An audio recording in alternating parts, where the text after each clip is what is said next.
Shalom, Bapak Ibu Saudara yang terkasih dalam Tuhan. Pada hari ini kita akan membaca firman Tuhan.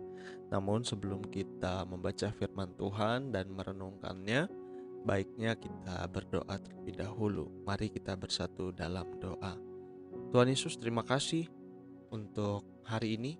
Kami kembali di hari Senin yang berbahagia. Kami percaya Tuhan bahwa hari ini kami mulai dengan firman, kami mulai dengan doa, maka hari kami akan lebih bermakna, akan lebih luar biasa. Walaupun kami tahu belum tentu hari ini selalu yang sesuai kami harapkan, tapi kami percaya ini semua dalam rencanamu.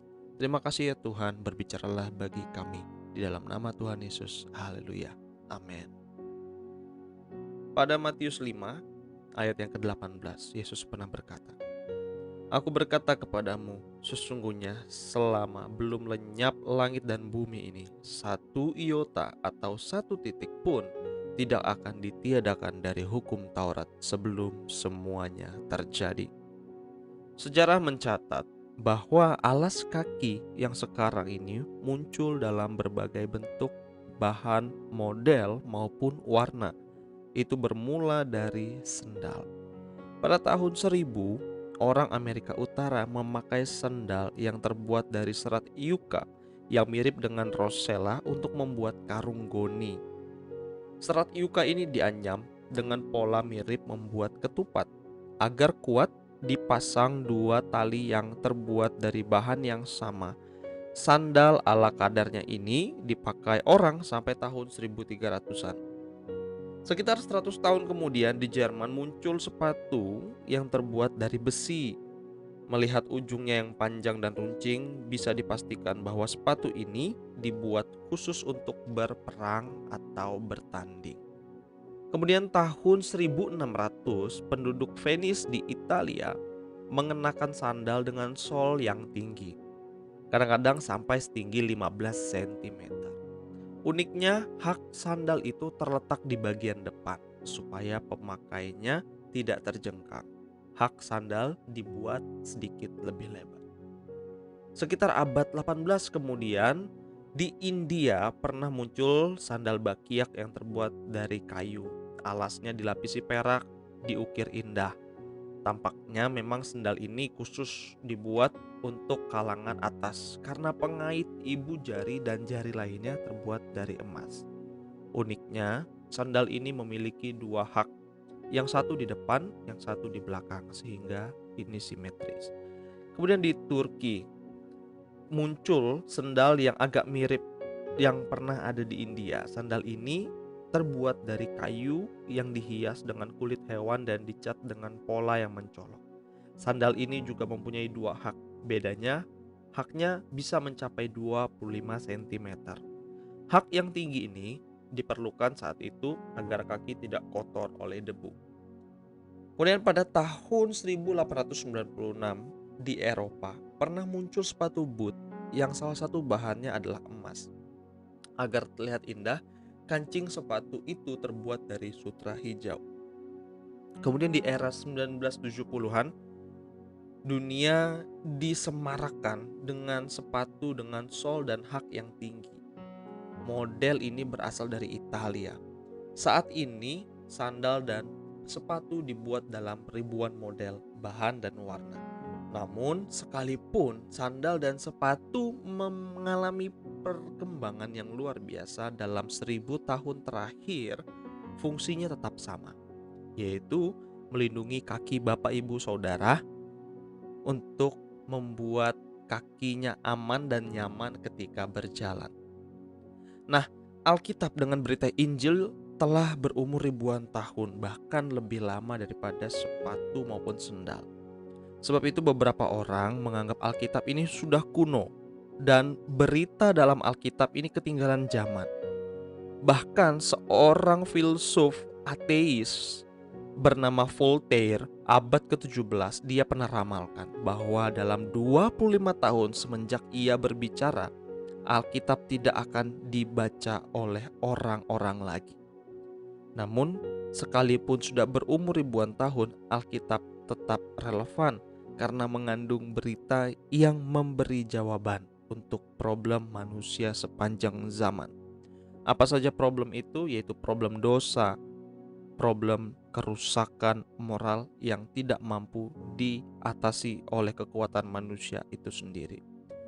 Pendidikan yang tinggi dan kemakmuran tidak mampu menyelesaikan problem dosa dan kerusakan moral. Kemajuan teknologi dan informasi justru memperparah problem dosa. Hanya berita Alkitab yang mampu menjawab problem itu. Karena setiap orang yang percaya dilahirkan baru dan diubah menjadi ciptaan baru. Ia dilahirkan dari benih Allah sehingga memiliki sifat dan karakter seperti Allah Bapanya. Kemudian Alkitab yang diramal oleh Voltaire dalam waktu 25 tahun tidak akan dibaca orang lagi. Saat ini justru makin banyak dibaca orang. John Bernier dalam buku How to Get Rich by the Book mengatakan Alkitab adalah buku yang selalu best seller setiap tahun. Alkitab setiap tahun terjual 2 juta eksemplar di United States. Dan menurut Lembaga Alkitab Amerika, pada tahun 1991, Alkitab itu terjual 44 juta kopi di seluruh dunia di toko-toko buku Kristen doang. Jadi di luar toko buku sekuler itu pasti ada juga Alkitab yang terjual. Tapi ini hanya di dalam toko buku Kristen saja yang terjual sudah 44 juta kopi. Kemudian setelah filsuf Prancis tadi meninggal, Voltaire meninggal, rumahnya dilelang dan dibeli oleh lembaga Alkitab Prancis dan dijadikan tempat untuk mencetak Alkitab.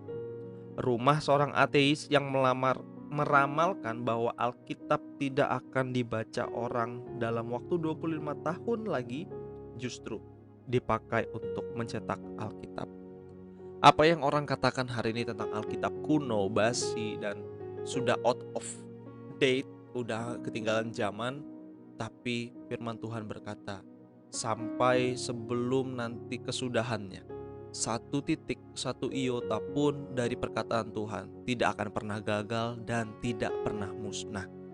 Jadi ini adalah pengharapan bagi setiap kita Bapak Ibu. Kalau hari ini kita masih suka baca Alkitab, jangan merasa saudara itu ketinggalan zaman karena saudara tidak update dengan koran atau online news yang terbaru. Tetapi ketika saudara update rohani, itu jauh lebih penting. Walaupun tetap kita harus mengikuti perkembangan berita, namun yang terpenting, terutama adalah pertumbuhan rohani kita dalam Tuhan. Bukan berarti tiba-tiba kita anti untuk membaca buku-buku di luar Alkitab. Justru buku-buku yang ada di luar Alkitab yang sudah kita baca harusnya menegaskan, memberikan konfirmasi atas kebenaran yang telah kita peroleh melalui Alkitab. Dan juga berita-berita akhir-akhir ini yang terjadi di sekeliling kita semakin menunjukkan bahwa Alkitab tidak pernah salah. Alkitab sudah meramalkan, menubuatkan bahwa Yesus akan datang segera. Waktu, tanggal, kapan kita tidak pernah tahu. Tapi satu hal yang pasti, Dia akan datang. Dan sebelum Ia datang, Alkitab masih berkuasa untuk mengubahkan saudara dan sekeliling saudara. Kiranya ini memberkati kita semua. Tuhan Yesus memberkati. Mari kita berdoa. Tuhan Yesus, terima kasih karena firman-Mu yang kekal dan selalu relevan bagi kami menjawab persoalan kami sepanjang zaman. Terima kasih Tuhan, berita Injil-Mu mampu menjawab problem kami, yaitu dosa dan kerusakan moral kami.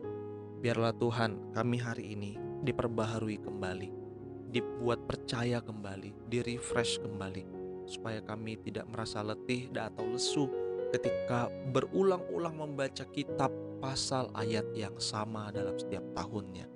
Biarlah Tuhan ini menyegarkan roh kami, memberikan pengharapan yang baru bagi kami. Di dalam nama Tuhan Yesus, kami percaya hari ini luar biasa. Kami yang sakit Tuhan sembuhkan. Kami yang membutuhkan pertolongan, Tuhan berikan jawaban. Kami yang membutuhkan kelepasan dari segala keterikatan, ketergantungan, Tuhan ulurkan tangan di dalam nama Tuhan Yesus. Kami terima urapan-Mu, kami terima cinta kasih-Mu untuk hari ini. Kami percaya Engkau menyertai kami. Di dalam nama Tuhan Yesus. Haleluya. Amin. Kiranya ini menjadi berkat bagi Bapak Ibu Saudara sekalian. Dan apabila Bapak Ibu terberkati dengan suara atau renungan ini, silahkan di-share linknya di akun media sosial Bapak Ibu sekalian.